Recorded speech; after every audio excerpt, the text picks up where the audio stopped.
Luo Feng decided to purchase every high-level primordial bloodline related to the life and death path from the large primordial hall. Bai Yin Divine Emperor confirmed that there were 73 suitable bloodlines, costing a total of 530 billion primordial crystals. Luo Feng instructed the city lord's forces to deliver all the bloodlines together with the auxiliary cultivation treasures he had purchased to the Transmission Holy Mountain. At the same time, one of his avatars in the land of origin created another avatar and began traveling through the Gorge Lake toward the dark sacred realm. Luo Feng also asked Bo Shu to use his remaining primordial crystals to purchase 30 million battle merits. Bo Shu explained that a normal purchase would require more than 1 billion epics, with each battle merit costing 110,000 primordial crystals. An urgent purchase would still require tens of millions of epics, with the price increasing to 120,000 primordial crystals per battle merit. Finding both options too slow, Luo Feng offered 130,000 primordial crystals for each battle merit. Bo Shu estimated that the higher price could reduce the collection time to about 1,000 epics by gathering battle merits from multiple worlds. Luo Feng requested that every 10 million battle merits be delivered immediately after being collected, as he needed to strengthen himself before leaving Changfeng City, where he would no longer have the protection of city regulations. Luo Feng also wanted to purchase powerful secret treasures related to the life and death category. Bo Shu explained that such treasures were extremely rare even in Changfeng City, but a sufficiently high price would attract sellers. Top-tier secret treasures such as the Undying Heart and Palm World were usually possessed only by the ancestors of great nations, while half-primordial experts typically owned only a few. Peak-level experts sometimes possessed treasures comparable to the Eye of Life and Death, but such treasures could neither be sold nor taken out of the source world. Meanwhile, City Lord Feng Chao of Changfeng City, a peak-level powerhouse and the trusted brother of Dragon 9 Taoist monarch, discussed Luo Feng with the other peak-level experts under his command. Intelligence reports described Luo Feng as someone capable of overpowering 4 super-limit experts alone. They believed Luo Feng had intentionally allowed Yulan City to be breached by 4 low-level primordial life armies before activating his formation at the perfect moment. Once the enemy forces had advanced deeply into the city, he trapped them and destroyed them one by one, slaughtering about 90% of the invading armies. Many concluded that the entire battle had been a carefully planned ambush designed to harvest the elite descendants of the low-level primordial life forces from the Nine Rivers Sacred Realm, bringing Luo Feng an enormous fortune. They also suspected that the weak strength he had displayed during more than 2,000 epics in Yulan City had been deliberate camouflage while preparing for the appearance of the super-limit enchanting heartworm.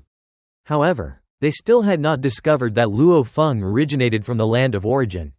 Feng Chao ordered his subordinates to prepare all the bloodlines and cultivation treasures Luo Feng had purchased, worth 688 billion primordial crystals, and deliver them to Luo Feng's avatar at the Transmission Holy Mountain. Regarding Luo Feng's request for 30 million battle merits at 130,000 primordial crystals each, Feng Chao instructed his forces to immediately use every available low-level primordial life corpse to confirm battle merits for Luo Feng. His subordinates estimated they could quickly provide about 8 million battle merits. Feng Chao was highly satisfied because processing the corpses worth 73,000 billion primordial crystals would generate enormous profits for every level of his organization, while the urgent battle merit transaction alone would earn more than 5,000 billion primordial crystals without requiring any dangerous battles. Some peak-level experts suggested robbing Luo Feng because of his immense wealth, but Feng Chao refused. He believed that if the Battle of Yulan City had truly been Luo Feng's carefully arranged strategy, then Luo Feng would never expose an exploitable weakness. Even if the battle had not been planned, Luo Feng's talent alone made him too dangerous to target. As the ruler of Changfeng City, Feng Chao preferred maintaining his position over taking unnecessary risks, although several peak-level experts remained dissatisfied. Elsewhere in Changfeng City, 15 mysterious figures gathered inside a hidden cave mansion. They had failed to outbid Feng Chao's forces with an offer of 72,200 billion primordial crystals for Luo Feng's goods, confirming that the final selling price had been even higher. Tempted by Luo Feng's fortune, they believed that robbing him could earn each of them several thousand billion primordial crystals. Although they could not act within the city, They planned to wait for Luo Feng to leave. They reasoned that Luo Feng would eventually carry a vast amount of primordial crystals while exchanging them for battle merits and would also need to visit the large primordial hall to convert his wealth into greater strength. They viewed that journey as the perfect opportunity to ambush him. Confident in the combined strength of all 15 members, they believed there was no force in the entire dark sacred realm that they needed to fear. On the third day after arriving in Chengfeng City, Luo Feng met Bo Shu, Bai Yin, Kai Zhen, City Lord Feng Chao, and several pinnacle-level experts to complete a major transaction. City Lord Feng Chao explained that gathering the resources for a deal worth 7,300 billion primordial crystals, along with a large amount of battle merit and bloodline materials, had required several days of preparation. The group also mentioned that they had learned Luo Feng had risen from an ordinary divine emperor to one of the strongest experts in Yulan City within just over 2,000 epochs. A growth rate considered extraordinary even in the dark sacred realm. Some of them quietly wondered whether such rapid progress was genuine or deliberately concealed. Luo Feng presented his storage bracelet, allowing everyone to inspect the contents. Inside were tens of thousands of low-level primordial life corpses. Astonishing everyone present, City Lord Feng Chao praised the achievement and completed the first stage of the transaction by providing 10 million battle merits. The requested auxiliary cultivation treasures, all purchased primordial bloodline materials, and 53,120 billion primordial crystals. The remaining 20 million battle merits would require up to 1,000 epochs to gather before delivery. Luo Feng accepted the arrangement, knowing he would later need to prepare another 2.6 trillion primordial crystals to complete the purchase. He requested that all bloodlines and cultivation treasures be delivered directly to Transmission Holy Mountain. At Transmission Holy Mountain, one of Luo Feng's avatars had been waiting beside the teleportation lake. A ship carrying 3 pinnacle-level experts arrived to escort the treasures, whose total value exceeded 6,000 billion primordial crystals. After confirming that every item was correct, Luo Feng immediately entered the teleportation lake, locked onto the coordinates of the land of origin, and returned. Inside the Star Tower within Huyang City Lord's mansion, Luo Feng organized everything he had collected. He had successfully gathered every low-level primordial bloodline connected to life and destruction from the world surrounding the dark sacred realm, together with 73 kinds of high-level primordial bloodlines combining life and death. The low-level bloodlines were divided into early-stage Divine Emperor, middle-stage Divine Emperor, late-stage Divine Emperor Perfection, and super-limit level categories, while the high-level bloodlines were classified more generally. Luo Feng reflected that all known bloodlines only achieved an integration of life and death, while none represented a true fusion of the two. Innate primordial life forms naturally embodied pure-grade Taos such as time, space, life, darkness, and destruction, but none were born with an innate fusion Tao, explaining why cultivating a fusion Tao was so difficult.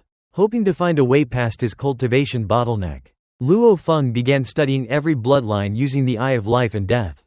He also consumed a valuable red fruit that greatly strengthened his soul consciousness, increased his thinking speed by 100 times, and allowed him to maintain perfect mental clarity. Despite carefully examining all low-level primordial bloodlines, Luo Feng found no method for controlling an immense physical body, leaving him disappointed. His envisioned half-primordial life and death body was far larger than any low-level primordial life, so it seemed natural that these bloodlines contained no answers. He therefore shifted his attention to the high-level primordial bloodlines. The first high-level bloodline he examined belonged to the heavenly fire shadow. This bloodline possessed overwhelming vitality, with roughly half of its mysteries belonging to life, about 1/3 to destruction, and the remainder to matter, infinity, and other profound laws. Luo Feng discovered that observing a high-level bloodline was vastly more difficult than studying a low-level one. Even with the Eye of Life and Death, some of its deepest mysteries remained hidden. Nevertheless, he realized that high-level bloodlines matched his current cultivation level much better. Historical cultivators had once comprehended high-level bloodlines, awakened their bloodlines to the ultimate level, and escaped the great cage of destiny, proving that such comprehension was possible. Luo Feng patiently continued studying the bloodlines day after day. Eventually, while examining the heavenly fire shadow bloodline, He finally discovered the system governing spiritual consciousness control over an immense physical body. The very breakthrough he had been searching for. He realized that the path forward truly existed within high-level primordial life forms. He immediately spent more than 100 days conducting a broad examination of all 73 high-level bloodlines. Among them, only 3 contained the mysteries of controlling an immense physical body through spiritual consciousness. These were the Heavenly Fire Shadow, the Ghost Prison Disaster Beast, and the 9-headed Chaos Beast. All 3 possessed exceptionally enormous bodies even by high-level primordial life standards. Luo Feng became optimistic that these 3 bloodlines would provide the guidance necessary to overcome his cultivation bottleneck. He also understood how fortunate he had been to acquire them, since discovering the same path without such references could have taken an unimaginable amount of time. Luo Feng then focused all of his attention on the Heavenly Fire Shadow bloodline. This colossal bird-like primordial life resembled endless heavenly fire, with wings so vast that their shadow alone brought devastating calamity. While studying its bloodline, Luo Feng encountered many obstacles because the mystery of controlling an immense physical body was deeply intertwined with countless other profound laws. Fortunately, since the bloodline primarily combined life and destruction, it matched Luo Feng's own understanding, allowing him to gradually unravel its secrets. As his research progressed, the mysteries slowly revealed themselves. And after grasping only a small portion, Luo Feng finally understood the fundamental principle behind how the Heavenly Fire Shadow controlled its enormous physical form. Luo Feng observed the Heavenly Fire Shadow's high-level primordial bloodline with the Eye of Life and Death inside the Star Tower and realized that every life unit within a life form possesses spirituality and can develop self-awareness. Because the body of a half-primordial life and death Tao is incomparably vast, far larger than a primordial cosmos and comparable in size to certain high-level primordial life forms. It contains countless life units capable of producing countless sub-consciousnesses. Although these sub-consciousnesses share the same memories, they originate from different parts of the body and possess different instincts and preferences. Some prefer thinking, fighting, sleeping, pleasant emotions, angry emotions, or dislike anger entirely. When all of them unite into a single complete consciousness, over 99% of their potential is lost through internal attrition. Luo Feng understood that this is similar to commanding an increasingly large army, where coordination becomes progressively more difficult. His countless sub-consciousnesses also possess different natural inclinations, with some preferring leisure, some absorbing energy to create more life units, and others eliminating weaker life units. The enormous life and death Tao body constantly replaces weaker life units with stronger ones. He realized that if his body were smaller, controlling it would be much easier. But pursuing an extremely massive body inevitably created this bottleneck, a problem faced by all supermassive cultivator life forms. Spiritual control over such a body requires constructing a mind-consciousness system capable of organizing all sub-consciousnesses more efficiently, greatly reducing attrition and strengthening the unified consciousness many times over. Luo Feng understood that the late Divine Emperor stage of the life and death Tao had reached its bottleneck precisely because it lacked this complete mind-consciousness system. Once established, the life and death Tao could truly reach the half-primordial level. Although the principle was simple, the system itself was extraordinarily vast and complex. Using the Eye of Life and Death, Luo Feng observed that his existing consciousness net already contained countless layers covering his entire body and coordinating sub-consciousnesses at every level. It was already nearly perfect for an ordinary body, but expanding it to support an extremely massive body was unimaginably difficult. Furthermore, the Eye of Life and Death could not clearly observe the deepest mysteries of a high-level primordial bloodline, leaving crucial parts of the mind-consciousness system hidden. Relying only on incomplete information would require millions to 1 billion eras to perfect it. So Luo Feng decided to obtain another treasure from infinite space.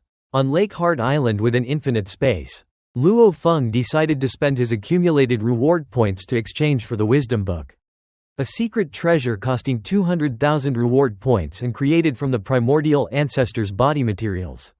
The Wisdom Book excels at analyzing primordial life corpses, primordial bloodlines, and the Great Tao, making it superior to the Eye of Life and Death for bloodline research.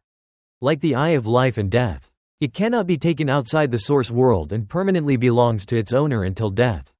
after which it automatically returns to infinite space. Luo Feng confirmed the exchange despite the warning. Infinite Space informed him that he was the 9th owner of the Wisdom Book and that 3 of the previous 8 users had escaped the braided cage to become high-level primordial life forms. Luo Feng noted that the Wisdom Book had a better success rate than the Eye of Life and Death. After the exchange, his remaining reward points were only 11,093.03. Although he had long wished to obtain the Wisdom Book, he had restrained himself until reaching this critical bottleneck, believing valuable resources should only be used at the most important moment. Back in the Star Tower within Huyang City's Lord's Mansion, Luo Feng activated the Black Wisdom Book. It instantly analyzed the Heavenly Fire Shadow's high-level primordial bloodline. Opening the book, Luo Feng saw crystal-clear pages containing countless spatial layers filled with living secret patterns resembling an enormous evolving tree.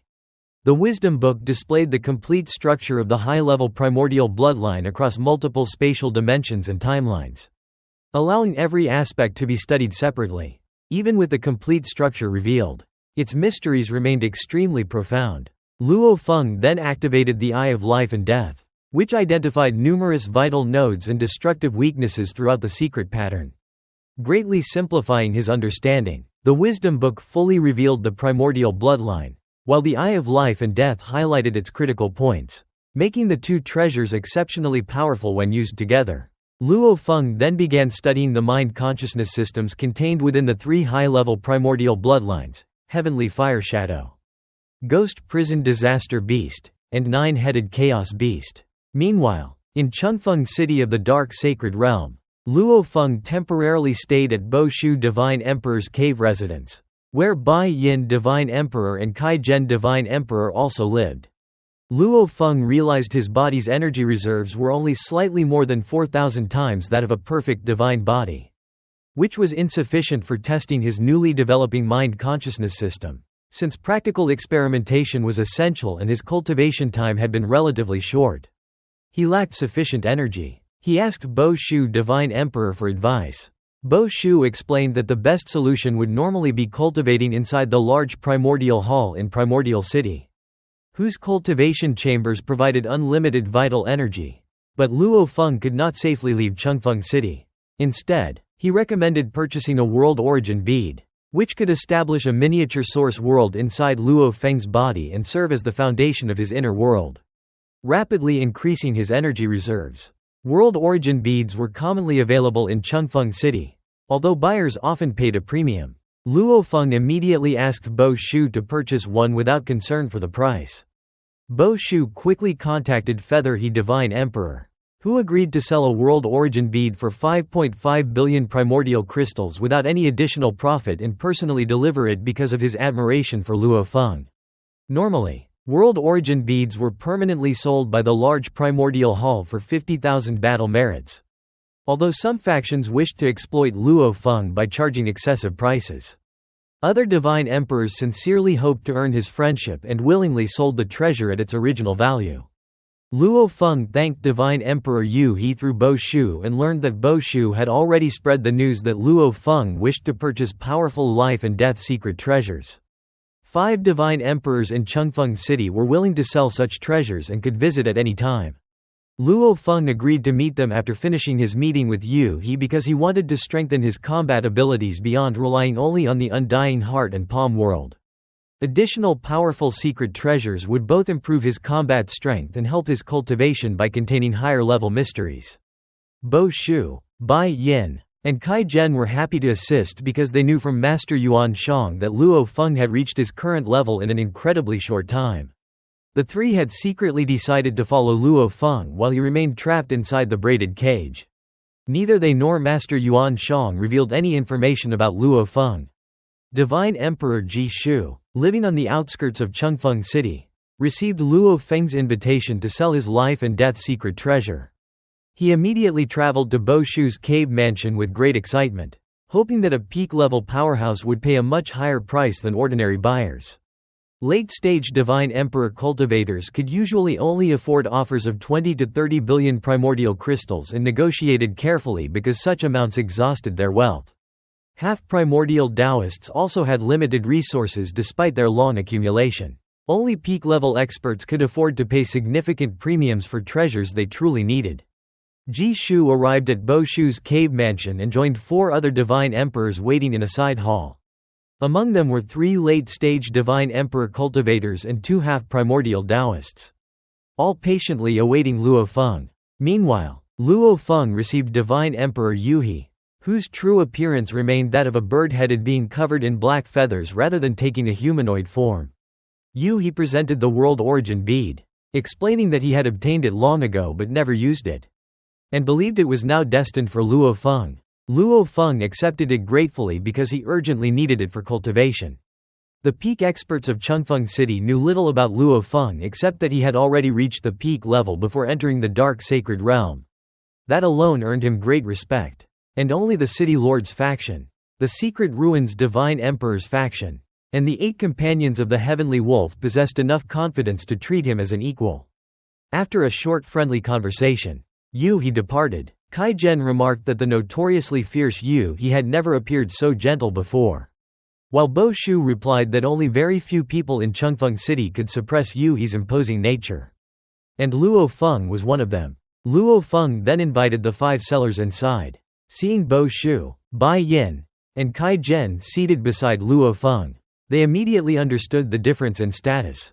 Luo Feng asked them to display their treasures and promised to offer fair, high prices without forcing any sale. The 5 treasures consisted of a pill furnace, a formation diagram, a great axe, a long spear, and a painting. After carefully inspecting them, Luo Feng offered 20 billion primordial crystals for the pill furnace and 10 billion primordial crystals for each of the other 4 treasures. All 5 sellers immediately accepted because the offers were roughly double the normal market prices. Powerful secret treasures that usually sold for only 3 to 5 billion primordial crystals received offers of 10 billion.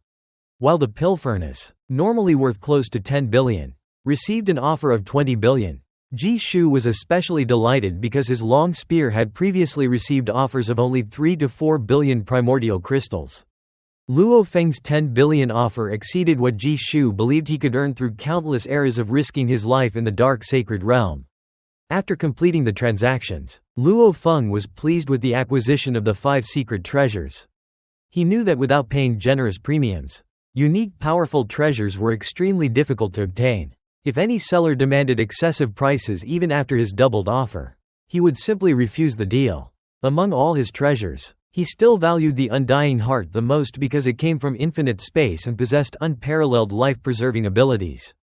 Luo Feng then refined the world origin bead. The black bead emitted a faint purple glow, and after refining it, its power transformed directly into his own energy.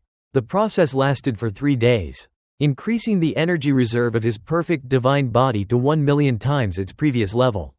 Although controlling such a massive body became exhausting, Luo Feng believed it was finally suitable for studying advanced mysteries of the mind-consciousness system. As time passed, Luo Feng continued consuming auxiliary treasures to maintain his thought speed at over 100 times normal while gradually constructing his mind-consciousness system. More than 1,000 eras later, Luo Feng had remained in seclusion inside Bo Shu's cave mansion. Several factions had originally intended to ambush him after he left Chengfeng City, but his decision to remain secluded completely ruined their plans. During this period, Luo Feng also exchanged all 30 million battle merits with the City Lord's faction. One day, the formation surrounding Luo Feng's secluded chamber opened automatically. Bo Shu, Bai Yin, and Kai Zhen immediately came to greet him. When Luo Feng emerged in his true physical body, they felt as though an infinite world was pressing down upon them and struggled to breathe under the overwhelming pressure. Luo Feng quickly realized the problem and stored his true body inside the scroll world, leaving only an avatar with 10,000 times normal energy outside. The oppressive aura immediately disappeared. Bo Shu congratulated Luo Feng on making significant progress during his seclusion. Bai Yin and Kai Zhen remained secretly shocked because even the publicly acknowledged strongest experts of the dark sacred realm, Divine Emperor GK and Dragon 9 Taoist Monarch, had never produced such overwhelming pressure.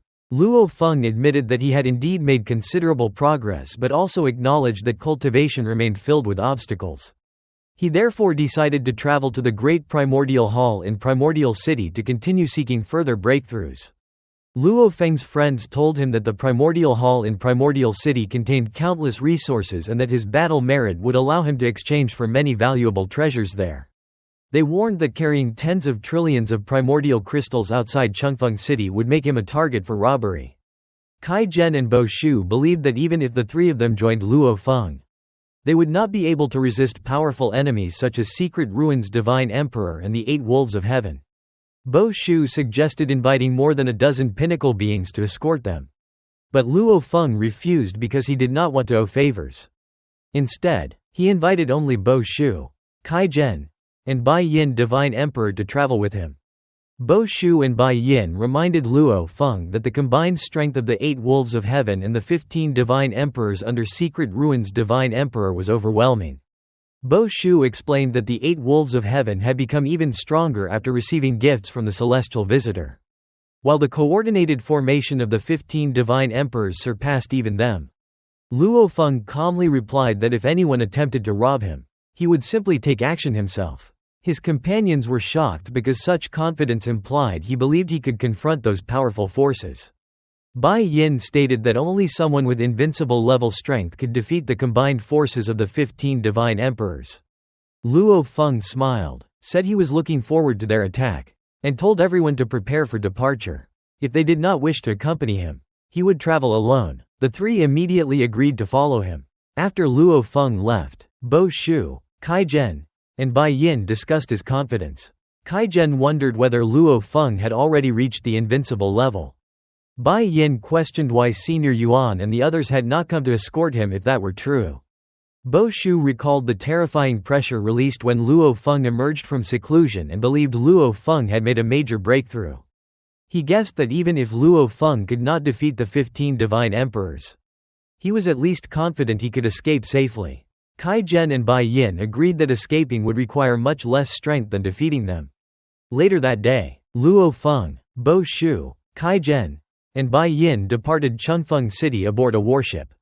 Secret Ruins' Divine Emperor's faction had been monitoring events in the city through causality sensing and immediately detected their departure. They knew Luo Feng had remained in Changfeng City for more than 1,000 eras, purchased many treasures, exchanged 30 million battle merit, and still carried nearly 3 trillion primordial crystals, even though more than half of his original 73 trillion primordial crystals had already been spent. The pinnacle beings discussed whether to attack, deciding that even the remaining wealth justified taking action because they were unlikely to encounter another target carrying such a fortune. Confident that no one below the invincible level could threaten them, Secret Ruins' Divine Emperor ordered everyone to gather and pursue Luo Feng. Their secret treasure flying boat silently left Changfeng City. At the same time, the Eight Wolves of Heaven also departed in a black warship. They knew Secret Ruins' Divine Emperor's flying boat could travel through the void faster than their own. They expected that if Secret Ruins' Divine Emperor attacked first, they would gain nothing unless Luo Feng's group delayed the battle long enough for them to arrive. They planned to join the conflict and regarded Secret Ruins' Divine Emperor as better opponents for tempering themselves than Luo Feng. They hoped the battle would help their spiritual wills break free from the braided cage and completely escape pollution. Although the celestial visitor's gift contained a certain amount of pollution, it was a natural side effect of a great opportunity rather than malicious contamination. As a result, the Eight Wolves of Heaven were in far better condition than Yuan Shang Palace Master, and their strength had even increased slightly. Already existing at the pinnacle level, they believed this battle might provide the rare opportunity needed for their spiritual wills to achieve a breakthrough. Luo Feng's spiritual will completely broke through the cage of life levels. A breakthrough considered easier than transcending the life level cage itself. News spread that both the Secret Ruins' Divine Emperor's faction and the Sky Wolf 8 were pursuing Luo Feng, prompting more than 100 peak-level existences in the city to send avatars to observe the coming battle. Inside the ancient ship, Bo Shu, Bai Yin, and Kai Zhen sensed through causality that both the Secret Ruins' Divine Emperor and the Sky Wolf 8 were rapidly approaching, creating great pressure. Luo Feng, however, calmly admired the magnificent but dangerous environments of the dark sacred realm, where streams of particles, violent wind vortices, and other extreme phenomena made survival impossible for weaker primordial life forms. He showed no concern about facing the 15 peak-level opponents. During more than 1,000 eras of secluded cultivation, Luo Feng had used the Wisdom Book and the Eye of Life and Death together with numerous cultivation treasures, allowing his thinking speed to become at least 100 times faster. He thoroughly studied the complete mind consciousness systems of the Heavenly Fire Shadow, Ghost Prison Disaster Beast, and Nine-Headed Chaos Beast. Although each system perfectly suited its original owner, he extracted only the parts suitable for himself to create a unique mind consciousness system.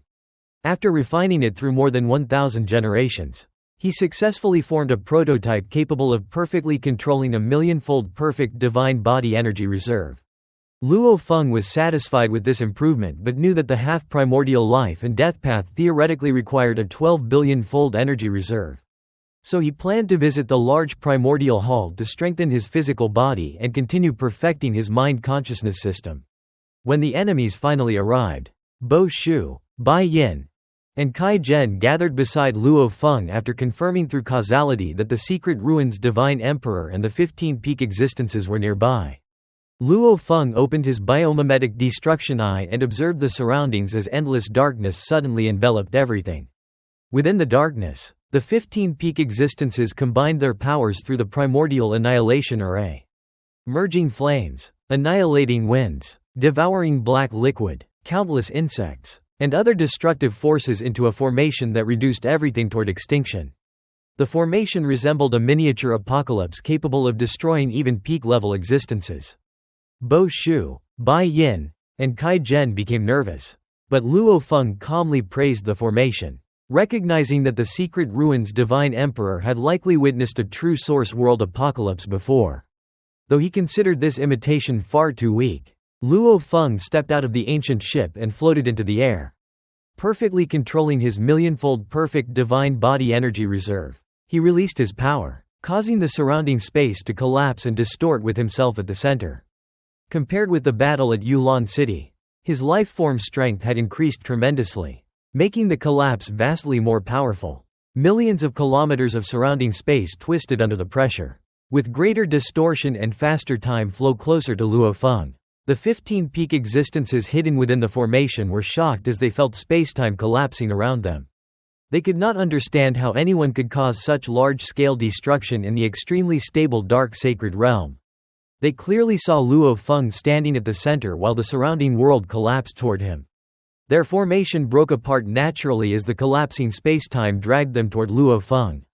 Unable to escape, unable to perform space travel, and unable to reform their formation, each was forced to face the collapsing spacetime alone. Luo Feng remained motionless, calmly watching as every enemy was irresistibly pulled toward him one after another. Luo Feng displayed power far beyond the peak level, causing space-time across billions of kilometers to collapse. The secret ruins Divine Emperor and the other 15 Divine Emperors realized they had offended an invincible being. They understood that invincible cultivators were unmatched in the dark sacred realm, would eventually break free from the braided cage, and were normally respected and followed by peak-level experts. They could not understand how Luo Feng had advanced from peak level to invincible strength within only 1,000 epochs after the Battle of Yulan City. Stabilized before Luo Feng by his invisible power, the 15 Divine Emperors respectfully greeted him, admitted that greed had driven them to rob him, and begged for mercy. Luo Feng asked Bo Shu, Bai Yin, and Kai Zhen for their opinion. Bo Shu and Kai Zhen stated that robbery was a grave offense among cultivators. That any punishment, even destroying every avatar and driving them from the dark sacred realm, would be justified. The Divine Emperors feared such an outcome because losing access to the dark sacred realm would reduce their cultivation resources by almost all. The secret ruins Divine Emperor took the lead in kneeling, and the remaining Divine Emperors followed, pleading for another chance to continue cultivating. Luo Feng declared that they must pay the price for attempting to rob him. He demanded a total compensation of 75 trillion primordial crystals, equivalent to the value of the batch of low-level primordial life corpses he had sold. The payment had to be collected collectively, and if even one Divine Emperor failed to contribute, all of them would suffer the consequences.